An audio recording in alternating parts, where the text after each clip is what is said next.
kunaon nyata bil ibadati kalawan tilang-tilang ibadah kudu batur kedah nama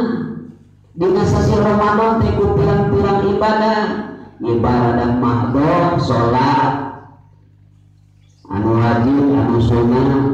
ulang mikir